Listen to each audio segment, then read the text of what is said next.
Go, go, go. Go, John, go, go. Johnny be good. Oh, hey, didn't you there? Greetings, unworthy peasants! Have you ever wanted to walk so hard you can make your enemies' faces melt? Well then, get ready, because on Assist Me Today, Doom is gonna make you rock so hard, any woman you look at will become pregnant! Yeah! Doom, this isn't actually Assist Me, this is Assist of the Day from Capcom. What? Yeah, somebody sends in a video to us and we analyze their gameplay and give them tips on what they can do better. That's the lamest thing Doom has ever heard! Well, let's watch the video first before you start making snap judgments. And here we go. This gameplay video comes from one Christopher Paloma from the Marvel vs. Capcom 3 Facebook fan page. Thanks, Chris, for sending in your video. And thank you for running such a badass team. I have not seen a Spencer, Wesker, and Chris team of Ultimate Dude Bro in quite some time. It's one of my favorite teams in the game. So you're going up against a Ryu, a Zero, and a Dante. So it's kind of an unconventional team. Right at the start, I notice here that you know what you're doing with your combos. You're using your assists well, and you're prioritizing things in the corner, so good job on your part right here. There might be some better things you can do with Wesker in the corner here, so we'll talk about that after we go over the general commentary. But going up against guys like Ryu and guys that like using Ryu to get rid of assists is what they will primarily do. Throwing out full screen super is one of the easiest things you can possibly do in the game, and surprisingly it's one of the most effective as well. So let's see how good your Spencer is, and it looks like you're on point. Good job delaying the S in the very end there to allow for Wesker to OTG afterwards, and I think you mentioned really early in this video that since this is online, that there's a little bit of lag, so I can definitely give you a couple of easy offs because of executional problems due to input delay and it being online. But that was an easy DHC trick with Wesker there that would probably have taken him out. And this guy knows what he's doing pretty well too. This is a pretty sweet corner trap right here that's going on with Zero, and he mixes up in the end to go for a reset. Even though it's damage scaled as the result of it being from a throw, it's still pretty good, and I don't know if there's going to be much else that Spencer will be able to do in this situation. Nah, last hit, that's just unlucky. So here we go. The good thing is that you still have X Factor on Wesker, and even though you have Chris as your anchor character right now, Wesker might be a better consideration for an anchor, but it was a good call on your end to throw out the level 3 and take out Zero. In my opinion, if most people are running Zero on their team, it means that that might be their main character. Zero ends up usually being a person's main character if they're running him. And like we were saying earlier, Ryu's throwing out those random supers trying to tag one of your assists, so good call on not using it. And Ryu is going to go about the Hurricane Kick until it confirms, so just got to keep a close eye on it. And Dante X Factor's right in the middle, which can make this pretty hard because he gets an opening mix-up and he hits it. So this might be the end of the match right here if the guy knows what he's doing into level 3, and yeah, that's going to be it. It just seems like a kind of a sequence of events there that just went not in your favor, but there's a few tips that I could potentially give you to make a situation like that not happen again. Well, there are a few things there that I saw that Chris can improve upon. Did you notice anything, Doom? Well, problem number 1, you didn't pick Doom! Actually, you don't need Doom to be effective in Marvel vs. Capcom 3. Yes, you do! Every matchup is 9-1 in Doom's favor! Okay, I've had enough of your rampant narcissism. Can we just keep watching the video? One of the very first things, Chris, is the order of your team. I'm noticing how you have Chris, or Redfield, as your third character right now, pretty much leading him to be the anchor. Now, the problem with Chris as an anchor is that he'll do a ton of damage when it comes to things like throwing out a Magnum. And if that shot hits, I think it'll be like a third of their health, if not maybe half of their health. It'd be ridiculous. But at the same time, I don't think Chris can do a lot if he's an anchor character with a level 3 X Factor. That's when you choose to use it. I'm thinking that for the sake of you set up this team because of DHC setups and DHC tricks, but it might be a better idea to run Chris first, if you want to stick with this team and not replace anyone.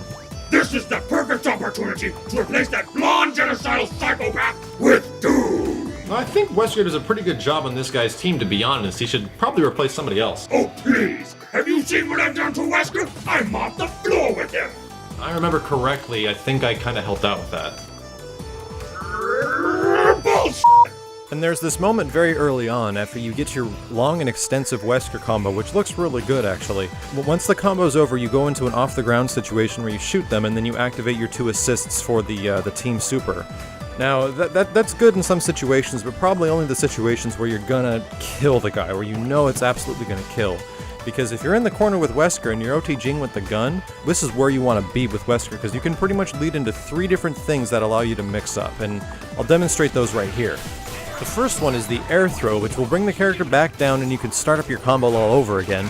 The next one is waiting, like not actually jumping, so they are thinking you're going to air throw, and just doing standing S to launch them up for a combo. This is actually the one you'd prefer, because you'll get more unscaled damage. And the last one is to do Wesker's mid-screen loop. This pretty much goes light, fierce, and then delay your special attack right before you hit the ground, and you can do it one more time before you launch, and it does a ton of damage. The other thing I just noticed was that your assists on this team kind of are only used for the sake of extending combos. There isn't assists that allow characters to move freely around, so when Spencer is moving around, I don't think any of Chris's assists really help unless you're doing the SMG gunshot. We don't see it very much in this video.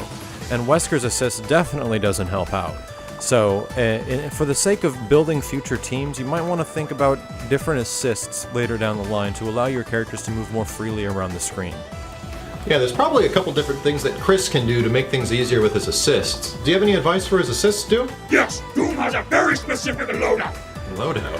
One-man army, danger close, and noob tubes to piss all the scrubs off. I think that's a totally different game. Yeah, that's actually a first-person shooter. This isn't a first-person shooter. Well, it should be. And here you have a Ryu versus Wesker situation now. As far as I've been playing Wesker for quite a while, and for some reason Ryu has always given me a huge problem. So I commemorate you and not calling out assists at this point, because when I see Ryu, I want to hurt him really bad.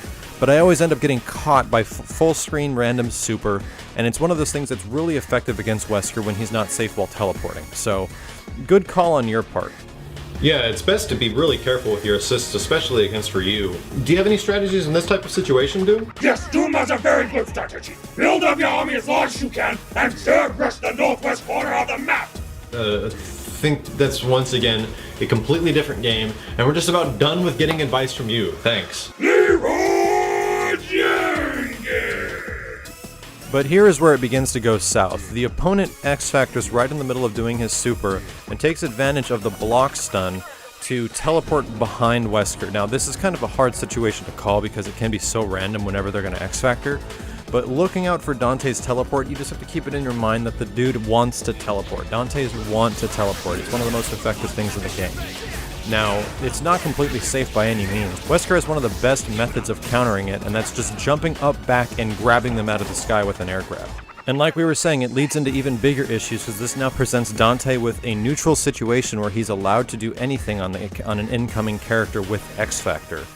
So you better believe this is going to lead to an acid rain mix-up, and generally, or I'd like to say 90% of the time, if you see a Dante doing acid rain and you're jumping in, you better block on the opposite side that they are immediately, because they want to teleport or they want to cross you under while the acid rain is falling down. That leads us to the very end of the match, where Dante's able to pull off a pretty easy combo into level 3, which is more than enough with level 2 X-Factor, and it leaves Chris with full health and no X-Factor usage at the end.